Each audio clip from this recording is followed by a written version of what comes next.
I always say, look, you don't need to be an accountant, but you need to have enough knowledge so that you can find your way around a P&L, find your way around a balance sheet, and be able to have conversations with any of the divisions in your business so that you know you're not getting the wool pulled over your eyes.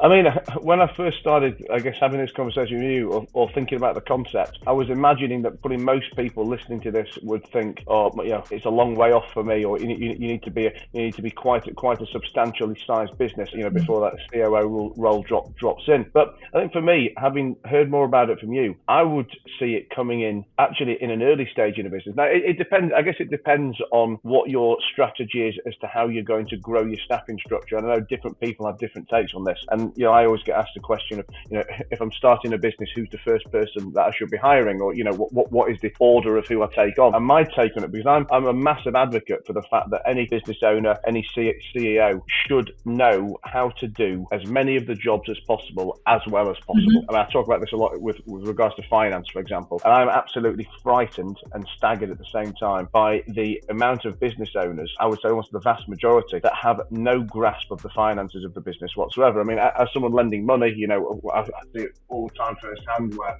you know, we'll get an application for finance, we'll ask them a few questions saying, oh, we've just looked at your accounts, can you come back and answer us these questions, please? And the response will always be, I can't tell you that, I've got an accountant who does that for me, or let me pass you over to my FD because they need to give you the answers. And it's absolutely frightening that and these aren't complicated questions, and it's frightening to me that they don't know the answers. I always say, look, you don't need to be an accountant, but you need to have enough knowledge so that you can find your way around a P&L, find your way around a balance sheet, and be able to have conversations with any of the divisions in your business so that you know you're not getting the wool pulled over your eyes, so whether that's sales or marketing or operations or finance or whatever it may be. My view to when someone's starting a business and growing a business and looking to scale from a staffing perspective is, I think as the founder, you should be doing as much of everything as possible until you then hit breaking point. And it's almost like, for me, hire number one, or person number two in the business, is almost an assistant to you and a jack of all trades. And that when you do decide that you want to be hiring someone in a division, like you need someone in sales or you need someone in marketing, again, I think it's worth putting the money and the effort in to find a manager rather than an executive on day one. I know a lot of people will argue, well, that's too expensive for me because you know I don't need someone managing.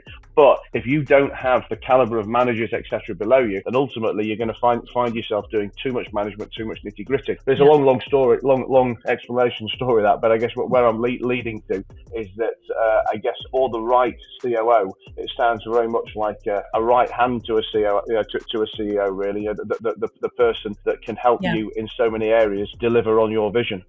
Yeah, I think those are brilliant observations and clearly born, Matt, out of real world experience, right? There's no substitute for having your hands on it yourself. And when you're creating something for the first time, I agree with you. Like, you've got to understand the unit economics, right? You know, how much am I making on this? Did I lose on that transaction? You know, how many of these do I need to sell in order to turn a profit and break even? Like you've got to have that. And even if you feel a bit of a numbers phobe, like you've got to find a way that you understand intrinsically the economics of what it is that you're selling, whether it's a product or a service or something like that. And, you know, I think there's a learning, isn't there, and a humility to making a payroll, to tidying up your office at the end of the night, to, you know, doing all, you know, to putting out a blog post, even if you're not comfortable with it, you know, and all that kind of thing. So I agree with you. I think the more, and especially for people early in their careers, that do it, you know, learn, ask someone. There's lots of people out there willing to help and advise and show and do it, because you're right, you learn it. And you should never expect somebody to do something that you wouldn't be prepared to do yourself and that you don't have some degree of understanding, right? So I agree with everything you said about early stage and bootstrapping and that sort of thing. But then the second point to what you said, and I do see this with some founders sometimes, is they're reluctant to part with the money, right? You know, they're reluctant to pay for that kind of expertise. But if that's holding back your business, if that's stopping you from scaling and growing faster, or stopping you from clinching that sale, or you know getting that bigger customer and so on, well then it's a false economy, right? Then you're just holding back.